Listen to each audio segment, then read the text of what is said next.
Ay, magandang gabi. Magandang balita. Salamat po at nakarating tayo ulit sa ating tinutuluyan na hotel.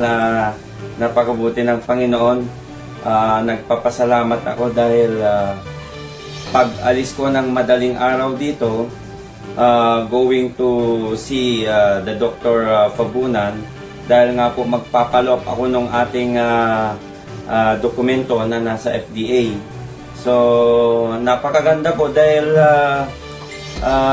talagang very positive at naniniwala ako na ang Panginoon talaga ay nagmamasid at ito na yung totoo na talagang hindi tayo pinababayaan ng Diyos at talagang hindi tayo pababayaang mapahamak. Binabati ko muna lahat ng ating mga taga-subaybay, ang ating mga kaibigan at ang ating mga kamag-anak na nanonood dyan, mga kaibigan natin sa iba't ibang bansa, at ang mga kababayan natin na sumusubaybay. Magandang gabi po sa inyo. Yung mga partners natin sa ating pagsusulong sa ikabubuti ng ating pinaglalaban, magandang gabi sa inyo. Mabuhay kayo. Mabuhay po ang Pilipinas, mabuhay po ang mamamayang Pilipino, mabuhay po ang ating Presidente Rodrigo Duterte, at mabuhay po ang ating Senador Bongo para sa pagbabago. Bok, mabuhay ka. At sa lahat po ng aking mga kaibigan, sa mga members na mga shooting gun clubs at mga PPSA at PSMOC, mga range officer natin, magandang gabi po sa inyong lahat.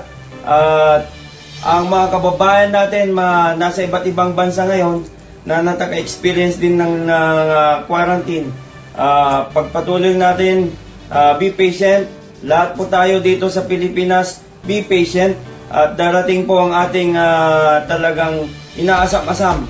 Nandito po ang ating nakikita na at nakarinig na ang palasyo natin. Napakabuti po dahil pagdating ko doon, iba yung feeling ko.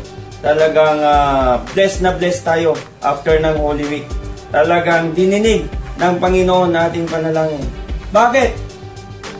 Nung nandoon po ako, na-interview ako ng ating kaibigan na si Dante Maravillas, at napag-usapan kung ano talaga ang Fabunan antiviral injection. Ito po ay isang antidote at ito po ay talagang nakakasiguro na makakatulong sa ating mga kababayan, lalo na mga frontliners natin na nangangailangan po tayong may bigay na garantiya sa kanila. Paano naman po nila proteksyonan ang kanilang buhay? Paano naman po natin proteksyonan ang ating nanganganib na kalusugan? At least meron po tayong subok na at nakita na at marami nang nagpapatotoo. Naku, ang kapal-kapal ng dokumento ng mga patients na dengue patients na napagaling nila. So, alam niyo po, napakaganda dahil ito na yung kumbaga breaking the ice na tinatawag.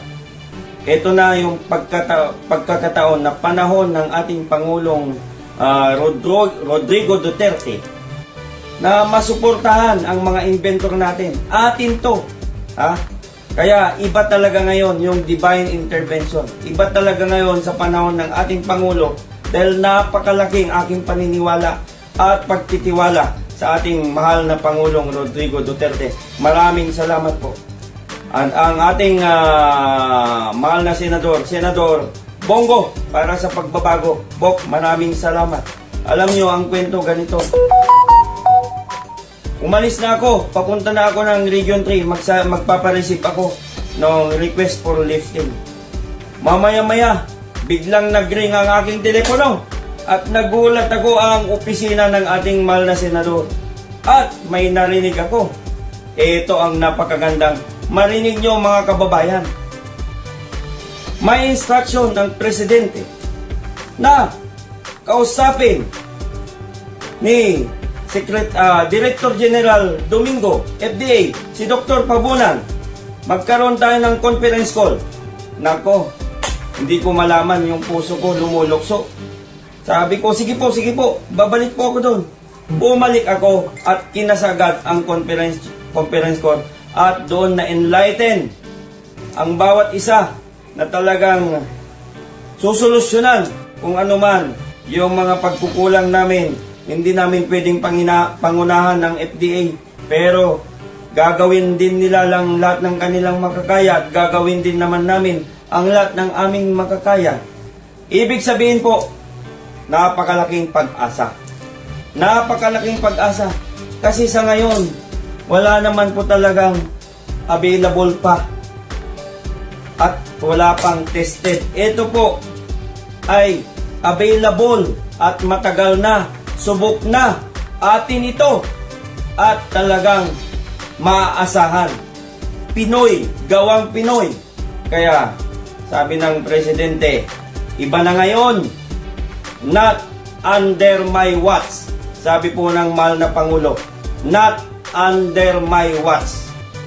Mahal na Pangulo, salamat at binigyan mo ng pansin ang aming panawagan.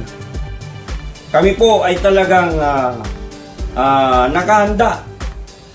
Kung ano man ang iyong mga katanungan, ang ating doktor ay nakahanda na sagutin para may paliwanag ng maayos ang kanilang mga inbensyon, ang kanilang teknolohiya, kung paano, kahit paano makakatulong sa atin ito ng malaki at makakabawas po sa inyong pasanin bilang aming Pangulo ng bansang Pilipinas.